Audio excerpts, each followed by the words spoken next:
it's Alice and I'm here with another episode of Book Chat.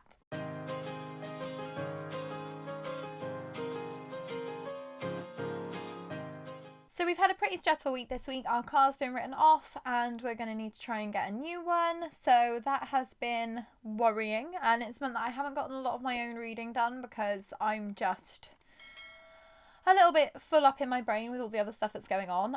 So thankfully there's not a lot to really tell you about in this video, and I've only got a very small little reading update at the end, but I thought I'd come and give you some more bookish news to enjoy for the end of your week. We did post a double episode earlier this week because we missed last Sunday's upload, so we posted episode 13 and 14 into one earlier this week, so if you've missed that then it's worth checking out because there's a lot of cover reveals in there. It was a really fun episode. This one there's a lot less that's gone on, but we are going to start off talking about FairyLoot because they've had a bit of a week of announcements this week. So they've been doing, because they got I think 500,000 followers on TikTok, they've decided to do a giveaway one day and then an announcement the next day. So this has been kind of spliced throughout the week.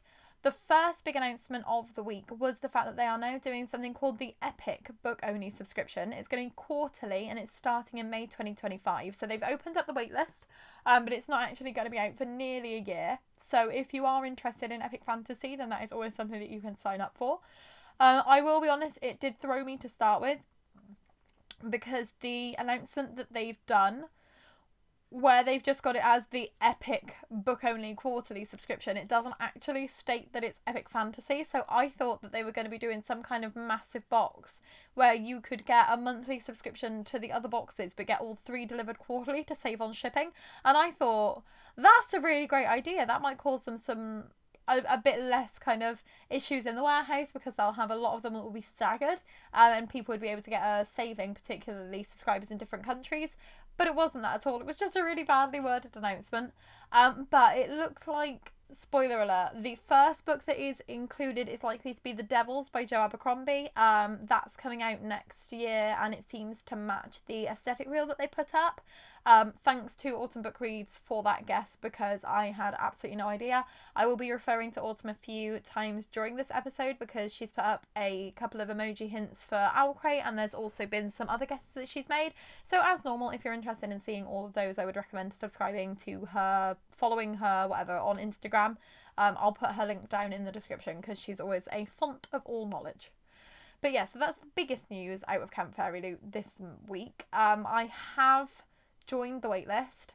I don't know if I'll end up subscribing. It will depend on what the funds are like at the time. It will depend on whether I'm even still getting any book boxes at that point because I'm at the stage where I really am just thinking it might be time to unsubscribe from everything because I'm just getting a bit burnt out with it all. Like, we're getting so many books. Like, I get 5 subscriptions each month. I get Romantasy, FairyLoot Adult, FairyLoot YA, Owlcrate YA, and Owlcrate Adult, and it's 5 books a month. And at the moment, I'm not even reading 5 books a month because my brain is just kaput.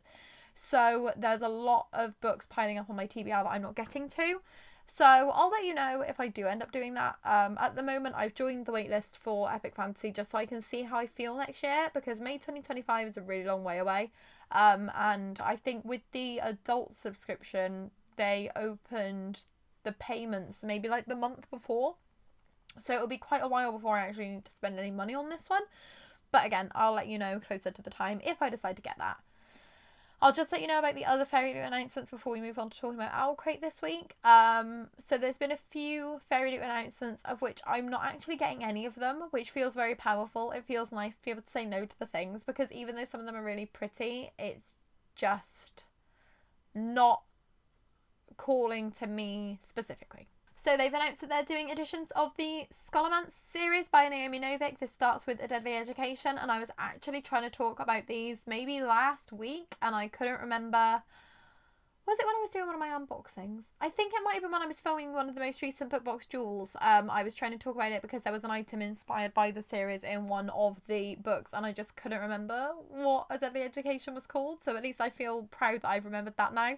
That one's going to be on general sale on July the 30th. As normal with FairyLoot, there are subscriber pre-sales. So if you are a subscriber and you are interested in that set, then I'd recommend checking out their own announcement posts because they'll break down all of the times and the dates and the prices for all of the different sets. Next up, they have their own edition of Lady Macbeth by Ava Reid going on sale on August the 9th. I've already got the Waterstones edition of this one pre-ordered, so I don't think that I'm going to get it myself. I'm surprised that FairyLoot are doing it and not Illumicrate, because I know that Illumicrate were asked in a live, I think, and they've said that they're not doing this. From what I could remember, they said they weren't allowed to do it by the publisher, so I don't know if maybe the publisher had an exclusivity deal with FairyLoot in the works. But considering Illumicrate have done like early sample chapters of this one, they did A Study in Drowning, they've done some of Ava Reid's other books. It's surprising that FairyLoot have chosen this one to start with for her books. But as I said, I've already got the Waterstones edition pre-ordered and I'm happy with that one. The customizations on this one are great. The foiling on the hardcover case looks beautiful. The edges look really intricate. But I'm not that sure whether I'm going to love it, so I'm happy just sticking with my Waterstones copy. And last but not least is an announcement that came out of FairyLoot this morning, which is actually Deathless by Catherine M. Valente. This one is surprising because this one isn't on sale until November the 7th. So considering most of their sales recently have been like a 5 to 6 week turnaround between the announcement and the sale, it's nice that they're giving people a bit more notice again. This book isn't one that I've really heard much about. I have an Illumicrate pillowcase that I'm selling that was inspired by that, and I've never seen it other than in that context. So this was not one that I was expecting them to announce. I'd been expecting some sequel announcements. I thought they might announce their Alyce Silver set. I thought they might announce the Powerless set that they're meant to be doing. So it's been an interesting week of announcements for FairyLoot, but they're definitely not running out of announcements anytime soon. There are lots more to come. Talking of Powerless, we'll move on to Owlcrate, who did announce their set for Powerless this week. So it's Powerless, Powerful and Reckless by Lauren Roberts. Powerful is in a smaller format because of the fact that it is a novella, but I actually think this might look quite cute on the shelf to have like the full sized book with the little book in between. I'm not a huge fan of the Owlcrate editions. I won't be getting them because the shipping is phenomenal, but I've got a feeling they're also like $90, which seems like a lot.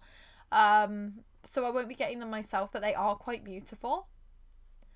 Not to my taste, but I like the kind of colour scheme that they've gone with. The general sale for those is going to be on Thursday the 18th of July. They also do have a pre-sale for subscribers and for users of their Owlcrate Nest app. So if you're not a user of that yet, but you're interested in this set, then it might be worth signing up. Autumn Book Reads also revealed their August emoji hints for them because they are not doing emoji hints this month through their live because they aren't doing a live this month. But Autumn's also put up her guesses for both of the books, which I'll let you know now. The YA book is expected to be Castle of the Curse by Romina Garber, while the adult book is expected to be A Sorceress Comes to Call by T. Kingfisher. So we'll see when the themes get revealed whether those end up being accurate or not. Moving on to Illumicrate, they've also got a T. Kingfisher announcement this week as they are doing a T. Kingfisher set of 3 books. It includes A House of Good Bones, The Twisted Ones and The Hollow Places. That one's going on sale on August the 1st, and I will be honest, I haven't read any of T. Kingfisher's work. I've not really heard much about T. Kingfisher at all, but the stunning, stunning cover designs for these ones are making me really freaking tempted. So I hope that they don't get to general sale because I will probably cave and get them, even though I have really no interest in horror and I don't really have the money to spend, but the covers are just really freaking beautiful. They also revealed their August theme teasers for both Afterlight and Illumicrate. So Afterlight is expected to be The Pairing by Casey McQuiston, while Illumicrate should be Mistress of Lies by K.M. Enright. The Locked Library also revealed their August theme this week. The theme is A Blessing and a Curse, and it is expected to be Spicegate by Prashant Shrivastava. There were also Powerless and Reckless special editions announced by Waterstones. These are going to be out on October the 10th. I believe they're $16.99 each, and I think they are limited to 1 per person, but I don't know if they're a limited run, so if you're interested in those, it might be worth checking out the website to see if they are still available. I've actually pre-ordered these myself. I own Powerful as a novella, and I don't own Powerless because I read it through the Simon Teen free reads scheme over Christmas, so I did enjoy it enough that I'm happy to have a hardcover of it. And I'm really excited to read Reckless because I think there's a lot of potential for where this series could go. But I wasn't in love with it enough to wait for the FairyLoot editions to be announced because I like the original cover and I like the purple and the red or the sprayed edges that Owlcrate have chosen to go with. Not Owlcrate. Waterstones. It's been a long day. I like these Waterstones editions. I've bought them. I'm happy with that. They're not coming out until October the 10th, so if I do change my mind I can cancel the order, but at least I've got it ordered for now just in case. Last but not least, we had an announcement from Harper Voyager that Julie Soto is going to be releasing their Romantasy debut in summer of 2025. This one's going to be called Rose in Chains. It sounds very interesting. I haven't read any of Julie Soto's other work yet, but I've heard really good things about it, so it'll be interesting to see her writing it in a different genre. That is everything for the news for this week. For reading, Sean and I have actually read nothing together. I've read 25% of Girl Goddess Queen by B. Fitzgerald. That is for the YA Book Prize shortlist. Really enjoying it so far. I've just kind of hit a bit of a brick wall with it. I think all of the stress and all of the worry has just become a bit too much for me to be able to concentrate. But this one is like a kind of Hades and Persephone retelling in which Persephone is called Core, which means virtue, chastity, purity, naivety. She's the daughter of Zeus and Demeter, and they are trying to marry her off to one of the other gods. She decides that she doesn't want to get married, and because Demeter can sense wherever she is on Earth, and because Zeus rules over the sky realm, she decides to go to Hades in the underworld because she thinks it's the only place that her parents aren't going to be able to find her. She kind of cons him into giving her safety and security, and while she's there, she discovers some things about Underworld that she doesn't like, and she decides that she wants to try and make it a better place for the human spirits that are kind of existing there for eternity following their deaths. It's a really interesting concept. I really love the writing style, and I think Core's voice is very strong. I think there's a lot of good discussions in there about the ways that you can be kind of treated as property as a woman, and the way that, especially in the marriage market in the olden times, you were very much just like something to be traded and something to be bought, and I like the way that it's being discussed. It's quite slow. It took quite a while for her to leave the island of Sicily in the first place, let alone to get to the underworld, and now that she's kind of interacting with Hades, I'm finding it a little bit more enjoyable.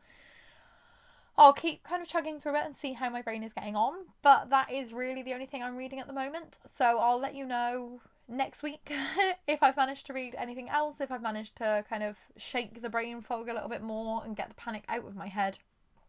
But I think that's pretty much it for this week's episode of Book Chat. I hope that you enjoyed this episode. Please do let me know down in the comments if there's anything you'd like to discuss, if there are any of these special editions that you're really excited about, if there's anything that you're hoping will be announced soon that you're still kind of waiting for. Let me know how you're feeling about some of these upcoming book boxes, especially the new FairyLoot one. Is it something that you're interested in, or are you concerned that they might be taking on a little bit too much? Because I've seen a few people mentioning that might be an issue. And I'll see you next week. I'm Alice, this is the Bumbling Blogger. Thank you so much for watching. Bye! Oh, big yawn. Ugh.